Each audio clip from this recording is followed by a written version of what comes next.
हमारी जो राजनीति है इस देश की, उसकी नींव स्वतंत्रता संग्राम में डली।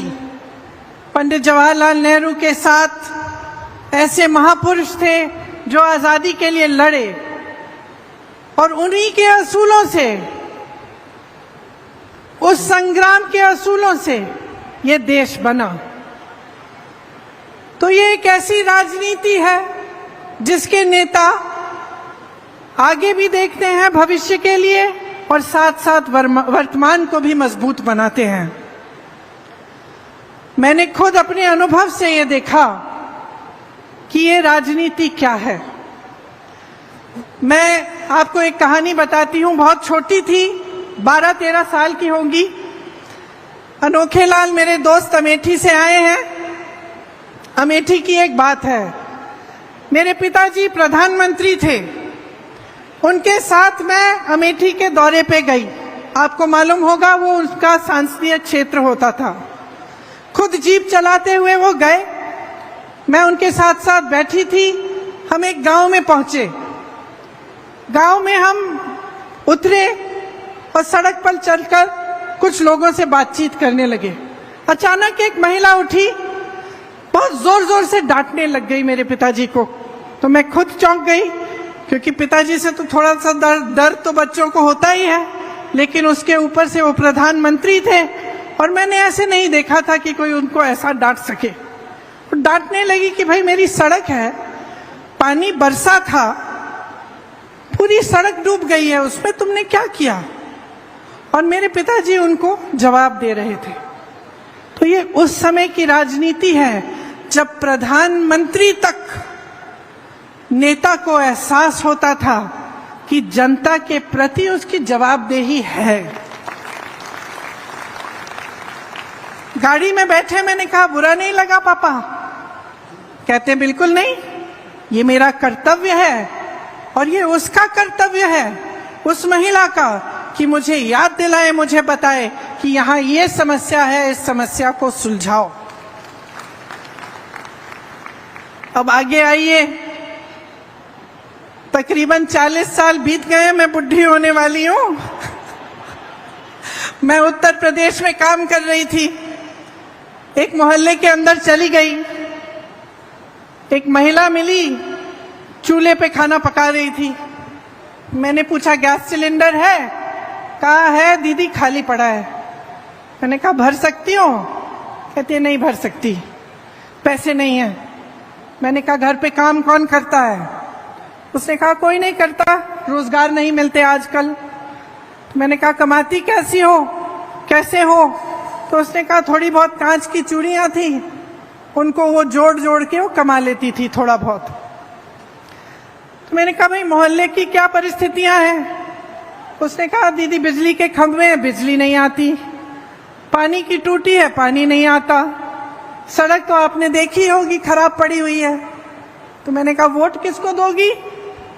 इसी विधायक को दोगी? क्या कहा उसने? मैं इसी को दूंगी। मैंने कहा अरे वाह, अभी तो तुम कह रही थी कि पानी नहीं है, बिजली नहीं है, सड़क नहीं है, रोजगार नहीं है, कमा नहीं पा रही हो, तो इसको क्यों वोट दोगी? इसने क्या किया तुम्हारे लिए? तो वो धर्म की बातें करने लग गई, जाति की बात करने लग गई। तो तब की राजनीति और आज की राजनीति में बहुत फर्क है। और फर्क क्या आया है? जनता जागरूक तब भी थी, जनता जागरूक अब भी है, लेकिन अब जनता के जज्बातों का इस्तेमाल हो रहा है। धर्म की बातें होती हैं, जाति की बातें होती हैं, और इसमें इनका राजनीतिक इस्तेमाल होता है। और इनका राजनीतिक इस्तेमाल इसलिए होता है क्योंकि जब आपका ध्यान उस तरफ होता है जहां आपके जज्बात है, आपका धर्म है, आपकी जाति की बात है, तो आप नहीं पूछेंगे कि मेरी सड़क तुमने ठीक क्यों नहीं की,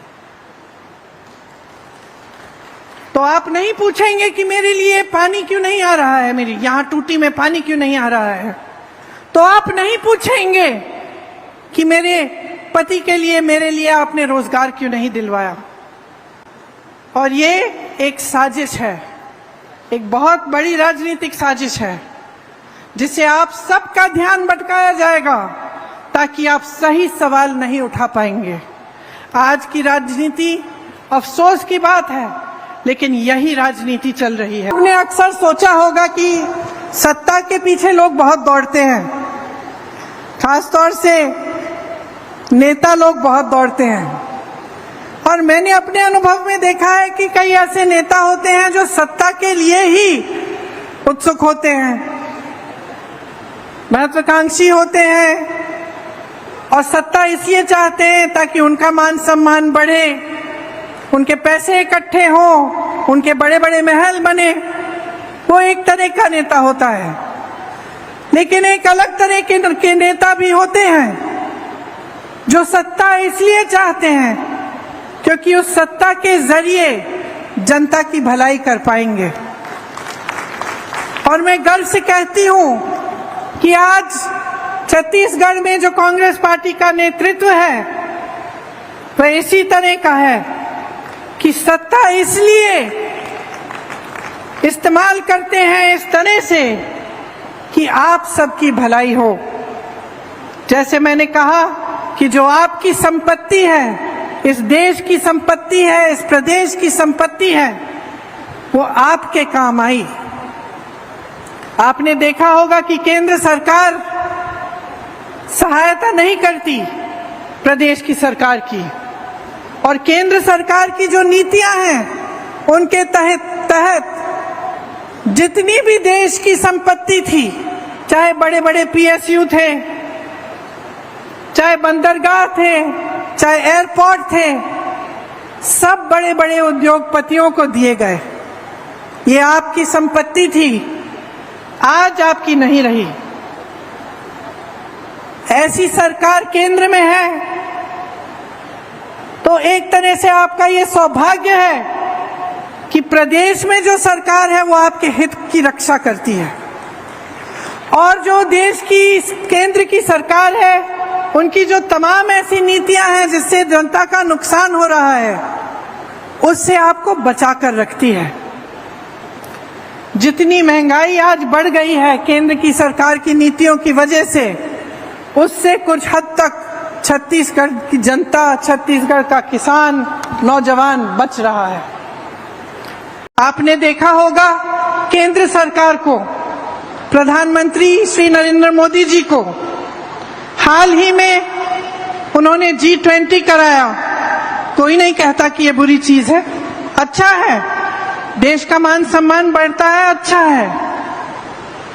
27,000 करोड़ रुपए इन्होंने खर्चे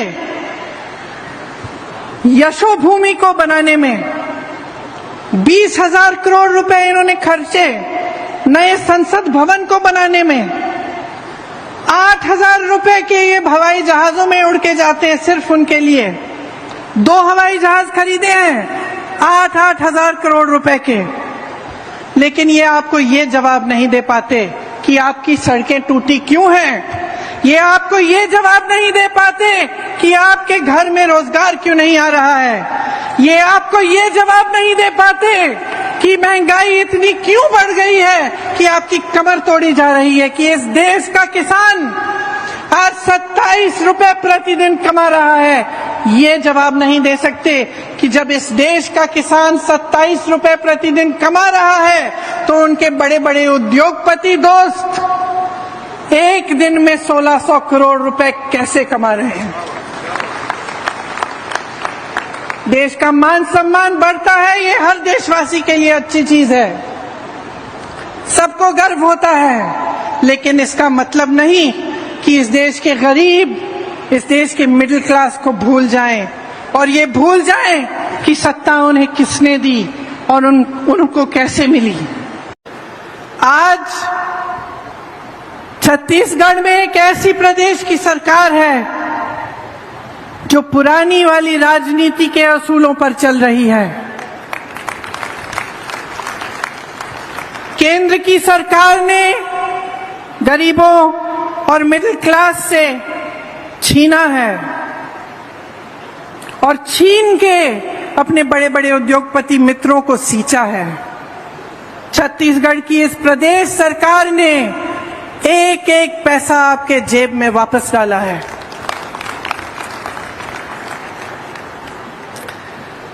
महिलाओं के लिए जितनी भी स्कीमें की हैं, वो इस भावना को मन में रखते हुए की हैं कि महिला क्या है और कितना बोझ उठाती है। इस देश की रीढ़ की हड्डी है महिला।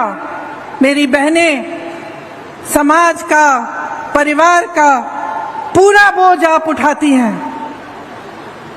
मुख्यमंत्री जी भाषण दे रहे थे, वो खुद कह रहे थे कि जानते हैं कि चाहे आप बाहर जाएं काम करने के लिए, तब भी आप घर आएं तो आपको घर का काम करना पड़ता है, आपको परिवार में बच्चों की परवरिश करनी पड़ती है और आप मुस्कुराते हुए ये बोझ उठाती हैं।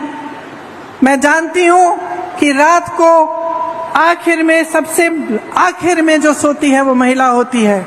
जब सारा घर साफ हो जाता है, चाहे कहीं की भी हो, चाहे वो गरीब महिला हो, चाहे बड़े घर की महिला हो, लेकिन परिवार का बोझ, समाज का बोझ भी उठाती है। और जो हमारी संस्कृति है, हमारे असूल हैं, जिस पर अगली पीढ़ी का भविष्य बनता है, वो भी महिलाएं बनाती हैं और महिलाएं उसकी रखवाली करती हैं। तो यही भावना प्रदेश सरकार ने आगे बढ़ाई और महिलाओं के लिए, आपको और भी सशक्त बनाने के लिए तमाम स्कीमें भूपेश बघेल जी की सरकार ने आगे बढ़ाई। 10 लाख से अधिक महिलाएं 2018 से स्वयं सेवा समूह में जुड़ी हैं। मैं उनसे बातचीत करते हुए कह रही थी कि जो पहले कमा नहीं पा रही थी, उन्हें मौका मिल गया। थोड़े बहुत पैसे इकट्ठे किए, एक छोटा सा व्यापार शुरू किया। उस छोटे से व्यापार के जरिए अपने बच्चों को पढ़ा लिखाया, आगे बढ़कर थोड़ा अपने घर के लिए कुछ खरीद लिया, एक सिलाई की मशीन, कुछ बकरे, एक गाय, और उसके जरिए फिर उस माध्यम से फिर और कमाने लगी और आगे बढ़ी।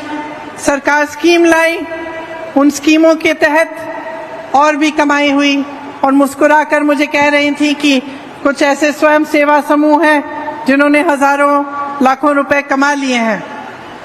इसी तरह से जो आंगनवाड़ी की कार्यकर्ता हैं, उनका मानदेय बढ़ाकर 10,000 रुपए बनाकर उनकी मदद कराई।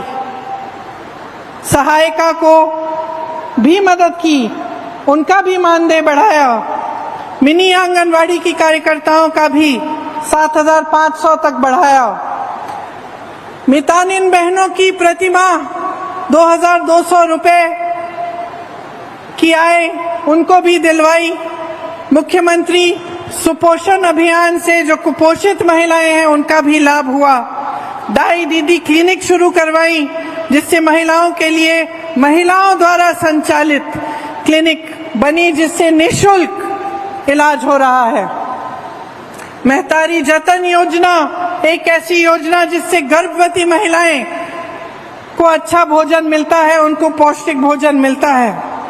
सरकारी स्कूलों में लड़कियों को स्नातक तक मुफ्त शिक्षा दिलवाई। स्वामी आत्मानंद स्कूल में 50% महिला का आरक्षण हुआ। मैं कुछ छात्राओं से मिली, इतनी खुश लग रही थी, कह रही थी इंग्लिश मीडियम स्कूल है, बहुत खुश थी, उन पे अपने आप पर गर्व था।